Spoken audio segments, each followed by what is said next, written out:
So a couple hours ago, something happened which made me think about the story differently, and I was really happy. But it didn't stick. Because I've been thinking about this story, and I actually was scribbling something else earlier, but because when I think about this story, the woman who's in the story, I really want to make her the villain.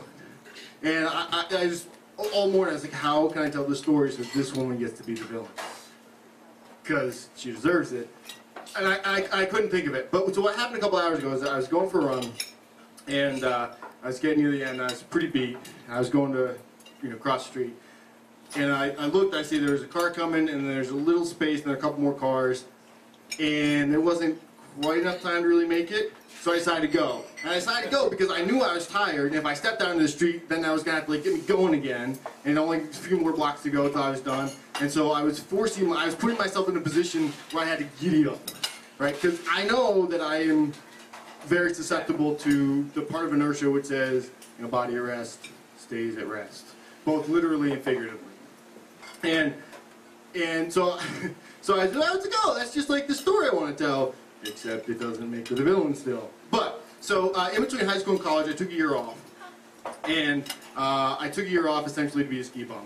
And so in October, I drove out to Jackson, Wyoming, and had no plan. I knew pretty much no one. All I knew was I wanted to ski. I wanted to ski as much as I could. And I had a couple possible, tentative, very skinny leads of people who might be able to help me out. And it would have been handy, right? Because if you're going to apply for a job, what's one of the things they want to know? Where do you live? I had no address. I had no phone number. I'm going to put down my license plate number and the street I plan on parking on tonight. Right? Because I was in this pattern of, stay at a hotel for a night, 4 or 5 nights in my car, then get clean again, and then 4 or 5 nights in my car. And of course, if you go to try and get an apartment or rent a room, what do they want to know? Where do you work? Right? I mean, I'm 19, I got no rental history, I have no credit history, and I got no job. So for several weeks, I'm in this cycle where I'm stuck. I spend a lot of time in my car, which everything that I own, that I value is in the car. So I did have this. So one of the leads that I had was this woman that my brother dated in college, and he said to me, "Hey, she lives out there. She works at a TV station. You should call her up, buy her some coffee, have a chat with her, get some advice. Maybe she'll have some piece of advice to help you out." Awesome. He said, "I don't know her number, but I know where she works part time at this bar." So I go to this bar.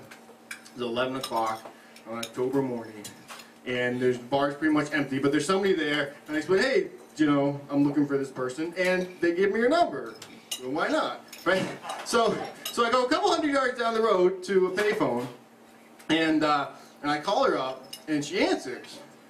I go, "Hey, this is Jake Frechette, Ethan Frechette's little brother," right? And I'm excited because this. I'm daydreaming, like, this is the person who's going to hook me up, and give me some smart advice, and I'm going to end up working at a TV station. It's going to be awesome, right? Get a little ahead of myself, right? But so I'm like, "Hey, this is Jake Frechette, Ethan Frechette's little brother." Who? Jake Frechette, Ethan Frechette's little brother. And anyway, Ethan has a brother. Yeah, I met you that time at my mom's house, and like 4 times at my dad's house. Anyway, I just got into town, and I'm going to be here for the winter, and Ethan told me I should give you a call, and maybe we'll get together for a cup. He told you to call me. I think she only said it once, but in my head, it echoed. He told you to call me. He told you. Yeah, so... anyway, I was thinking maybe we'd get together, buy a cup of coffee, see if you have any advice for me, anything like that. And very quick, I'm house sitting, you can't stay with me. Listen to the radio, there's a show, Trash or Treasure in the morning. Sometimes people call in, but if they have a room to rent, click. And that was it. And I'm looking at the payphone. Right, and payphone stall, it's not a booth. The payphone stall is like the most depressing things, right? Because you got the black, and you got the gray, and you got the inevitable graffiti. And look down my feet, it's just the gray gravel. And if you've ever been to out by Tetons, you know how beautiful they are. And I look up, and it's just gray clouds. Like even the Tetons are being hidden from me. I'm on the side of the road. Everything's in the car. this is it. I don't know anybody else in town at this point. I remember just thinking, oh shit. God, she wasn't very nice. She didn't even acknowledge she knew I existed. And I think about it though, things ended up okay. I got a place to live, I got a job. I skied a ton. I did later see her, and she sure as hell recognized me right away. She knew I existed.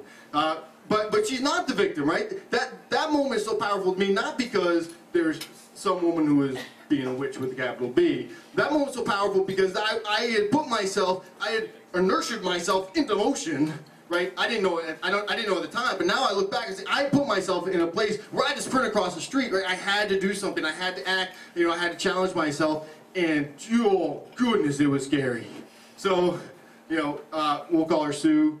Sue, I know you're not the villain of the story, right? This story is about fear and how scary it can be when you're really in transit and unattached from everything. Thank you.